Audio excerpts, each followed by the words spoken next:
Okay, so today I am coming to talk to you about 10 ways to keep your marriage fresh. Your marriage, your relationship, your whatever you want to call it, your situation, whatever you have to keep it fresh. Okay? All right, let's get into this video. Huh? Really? Mm-hmm.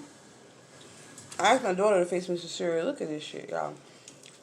It don't even have no milk in there. Then I look over there in her bowl and she got the most milk. Here you go. No, here you go. You pour. You supposed to fix your mama some cereal. It's not funny, no. If you don't pour that That's milk, enough. stop playing with This. me. Stop playing with me. No. Turn this damn thing up. There you go. Thank you for finally giving me some milk. Okay. It's early. Me and my daughter about to go to the gym, y'all. Excuse me for eating breakfast during this video. But y'all know I come to y'all real just how I am. Just how I am this morning. And I just shot a tutorial with my daughter. She did my edges. So make sure you watch that. Okay, let's get that right into this video. So I do have notes here. So when y'all see me like looking, I'm not, not paying attention to the camera. I'm actually trying to make sure I'm giving y'all all the information that I sit down and wrote out, because it took me about 20 minutes to write all this out. And I want to make sure I cover everything. Okay? So 10 ways to keep your marriage fresh. Okay, and that can be a relationship too. It doesn't have to be marriage, relationship, situation, whatever you got going on. So the number one reason that I say a way to keep, it's early. Okay, let me get myself together. The number one way to keep your marriage or relationship fresh is to do exactly what you did to get that person. A lot of people get comfortable and they stop doing the things that they did from the beginning that made you attracted to them, that made you want to give them a chance, that made you want to get to know them better. So my number one thing is continue to do exactly what you did to get them. Don't switch up on them. Don't get them and then all of a sudden you're a different person. Don't get them and all of a sudden the flowers stop. Don't get them and all of a sudden the text messages stop. Do exactly what you did to get them. Continue to do that. Because not only do you want to get them, you want to keep them. So make sure you still do those things. That's number one. Okay, number two is date night. That's number two, date night. It doesn't have to be every weekend. Me and my husband, we do date night. And it's just a way to keep your marriage fresh. Like I said, we do our date night every 2 weeks. But you can do what works for your relationship. We do it every 2 weeks because at first my husband was like, well, we should do it every week. And I'm like, that sounds like a whole job to me. Like, I still am a mother, I still am a wife, and a college student, okay? And a full-time employee. So, I can't, no, that's a whole job. It's like, then you have to try to fit it into your schedule. But when you kind of like stretch them out a little bit and we do every 2 weeks, it doesn't feel like a job to me. It's like, okay, I'm excited, yay, like, and we're getting close to our date, and then we like plan it. Like last night, we actually have a date this weekend. It's our date weekend. And last night we spent about an hour trying to figure out what we wanted to do for our date. And he was actually helping me. And it makes me feel good. Like, okay, it's not just me that wants to do this. We're both wanting to do this. And we have a really cool date. That's something that we haven't done before that we're going to be doing this weekend. That he went ahead and paid for yesterday. Another thing with the date night is you don't want it to always be on one person to pay for it. Like, my husband does not always pay for the date night. Sometimes I pay for the date night. Sometimes we go Dutch on the date night. Sometimes we split the price on the date night. You don't want it to make it feel like a job for one person. Like, you don't want one spouse to feel like, oh, here comes the date night again. I got to pay for it, type thing. So, yeah. What else did I have about that? Yeah, we did say about find what works for you. And even if you have to, like, do your date night when you get paid. Like, honestly, our date night is every 2 weeks, and it happens to just be the 2 weeks that we get paid. We both get paid on the same week, and so you definitely have extra money, Number three, the third way to keep your marriage and your relationship fresh is to listen. Y'all pay attention to this now. This is very important. Listen, not to respond. People do it all the time, and I'm guilty of it. I do it sometimes too, and I have to check myself, or my husband have to check me, and I check him on it too. Okay, you have to listen to listen. not to respond. Because a lot of people, before you've even finished what you had to say, their wheels are turning right here. They're already thinking of their response. They're already thinking of their comeback. They're already thinking of what they got to say. But in the meantime, while your wheels is turning, that person was still talking. Your spouse was still talking. You weren't giving them your full attention. You didn't hear what they had to say. And you made them feel like it wasn't important to you because you was already blurting out stuff. But no, actually, so... No, wait a minute. I'm not even done. You're not even listening to me. And you don't want it to be a thing of like, they don't feel like you listen to them, because eventually that's going to get old and they're going to try to find somebody to listen to them. So me and my husband make sure that we listen, not listen to respond. And we are both guilty of it, and we have to call each other out on it. Like sometimes I might say something and he be already cut, and I'll be like, wait a minute, are you listening to listen? Or are you listening to respond? Because I'm not even done talking. And he'll apologize, or vice versa, and I apologize, not just him. Okay, so number 4.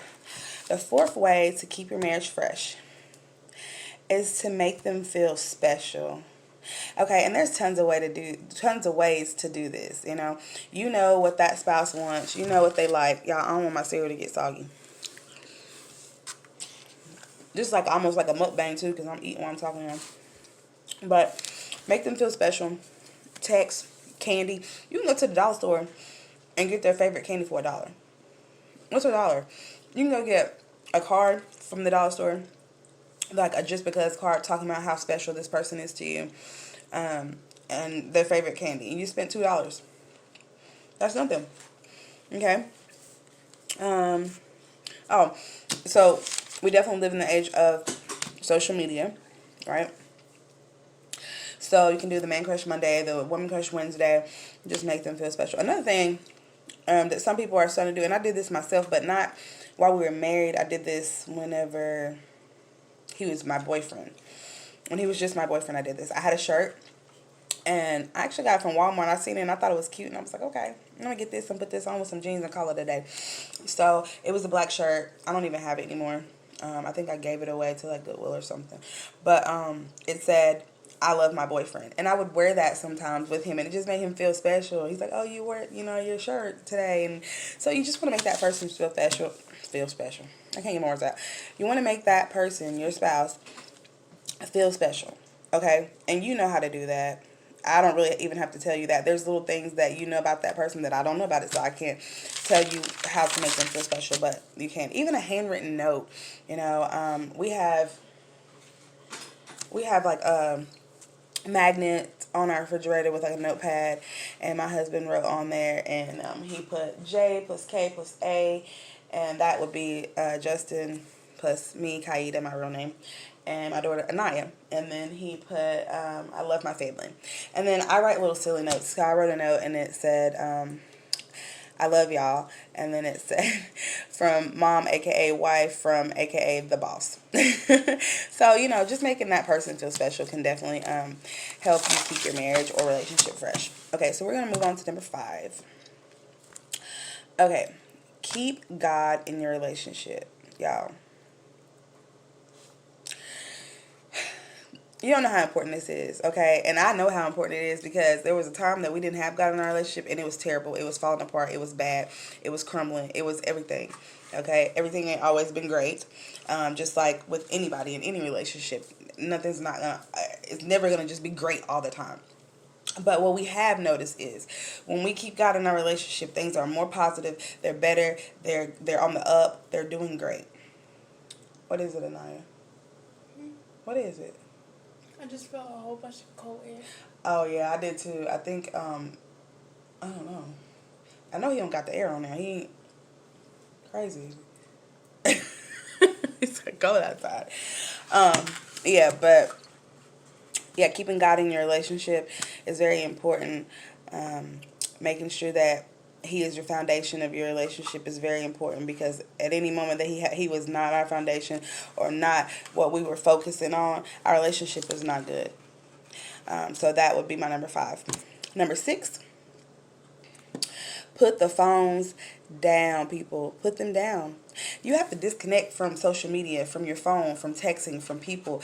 You have to put the phones down and spend time with your spouse. Those people are still going to be there. They're still going to be on Facebook. You're still going to be able to scroll through. They're still going to be on Instagram, Twitter, whatever social media platform that you choose to be on. They still will be there. But you need to focus on the person that you want to spend your life with, the person that loves you, the person that knows about you, the person that's going to be there when you're sick and you can't do anything for yourself. Focus on that person and put the phones down. So that would be my number 6. And I am guilty of that because I'm a social media influencer and I have like 30,000 followers on Instagram. I make money via my Instagram. So yeah, I spend a lot of time on there. And sometimes my husband has to check me. Like last night he checked me. He was like, "You've been on the phone a lot today." And I didn't really want to hear that, okay? So my comeback was, well, I made $500 in 2 days online, baby. He was like, "Yeah, that's nice, but it's time for you to put the phone down and spend some time with me." Okay. I put the phone down. I'm like, "Well, you know when I put the phone down, the money stopped. I'm not making any money right now." He's like, "Well, money's not everything." I'm like, "Okay." So I put the phone down and spent time with him. And that is true. And he had to check me on it, and that's okay. All right. So number 7, the 7th way to keep your marriage fresh would be like a game night. Now, me and my husband, we used to do this a lot, and then we stopped. And I could tell a difference in our relationship. And we recently have started back within the last, like, 2 weeks. Like, last night, we sit at the table until about 1 o'clock in the morning playing spades and speed. So he didn't want to play anymore because I was beating him.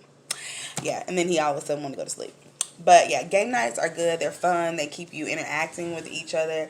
It's something different, something out the ordinary. Y'all, my cereal getting so soggy. Hold on.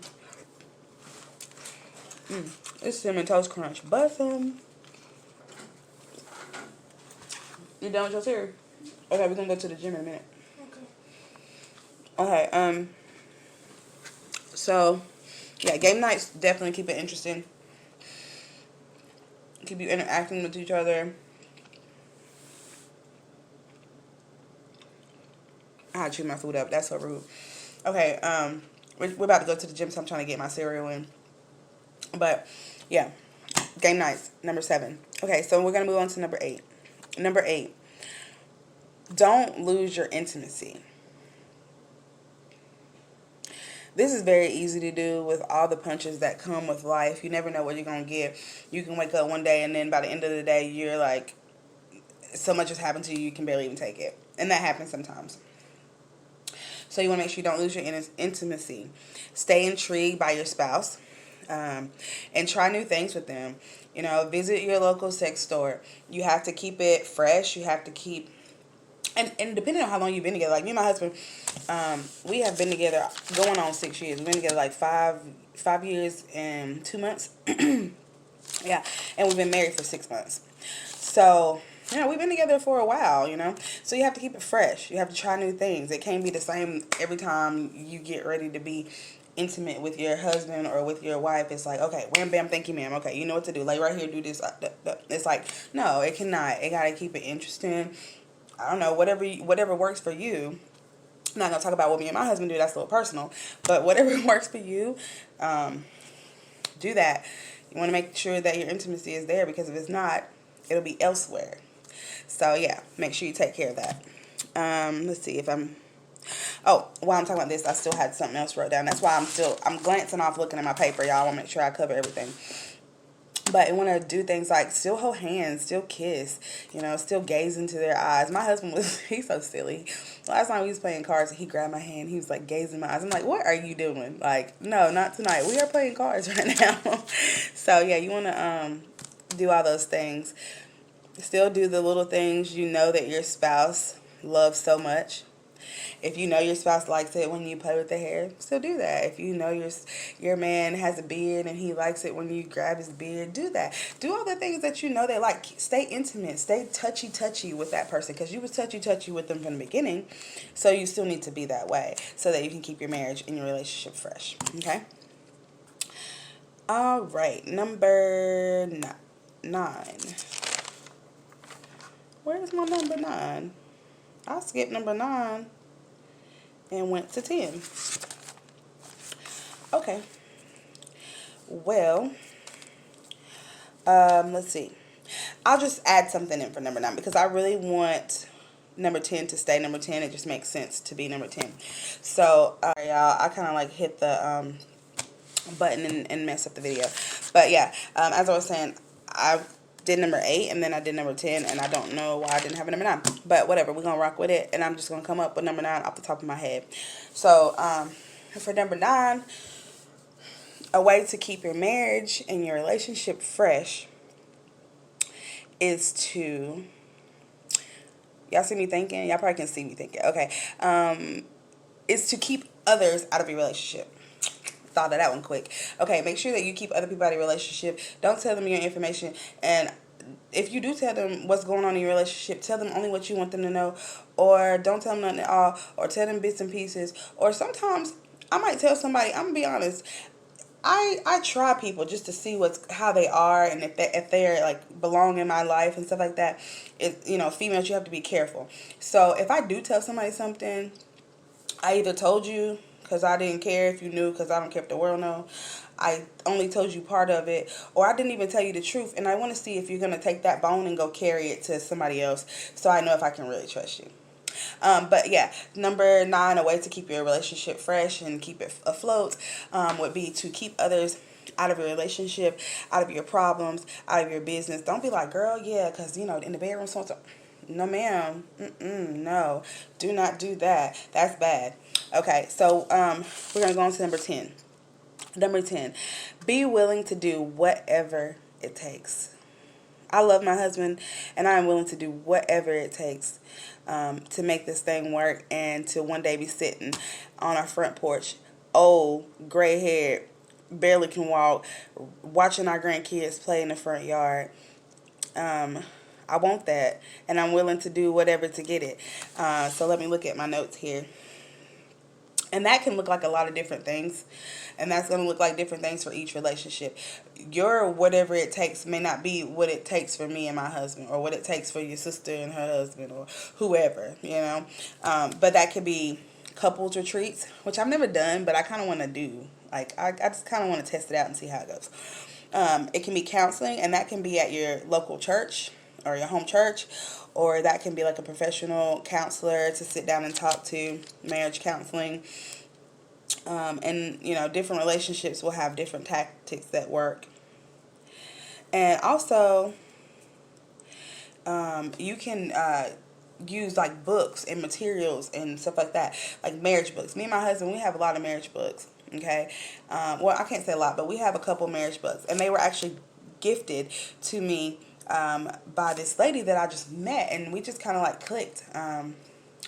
And she works for the state, and she came into my job, and I was about to get married, and like me and her were talking and stuff, and one day she said, "Can I pray with you?" And we just clicked. And so she started bringing me these books that her and her husband had read to make their relationship stay afloat, and before they got married and during their marriage. And me and my husband, we sit down, and well, we don't sit down, we lazy a little bit, we lay down in the bed and we read the books. We read the books, and we take turns reading them. Like, I'll be like, okay, sometimes I'm not the best sport. I'll be like, I don't feel like reading today. You read. And, and I'll be trying to be on my phone, and he'd be like, no, ma'am, put that phone down. We reading right now. So, yeah, we lay down in our bed, and we read the book. We take turns. He read a page, I read a page, or he read a chapter, I read a chapter. So it's still interacting with each other. But it's great materials. These are people that are professional people. These are counselors. These are people that already been through what you're going through. They already been married for 50 years or whatever. And they're telling you what they think works, or what they know works, because they went to school for it. They studied these things. And I should have had these books so you guys can see it. So I'm going to run to my room real quick, and I'm going to go get the books, and I'm just going to show you them, okay? Before I get in my house, get some bites of cereal. So I'm back. I was going to talk to my husband. I guess I was making too much noise, so I woke him up. And he woke up and said, "Good morning, baby." I said, "Good morning. I love you." I said, "I love you too." And then he rolled over and went back to sleep. It's early, y'all. But I have a couple books I'm going to show you. This is one of the books here. The Love Language, the 1 Year Love Language Minute Devotional.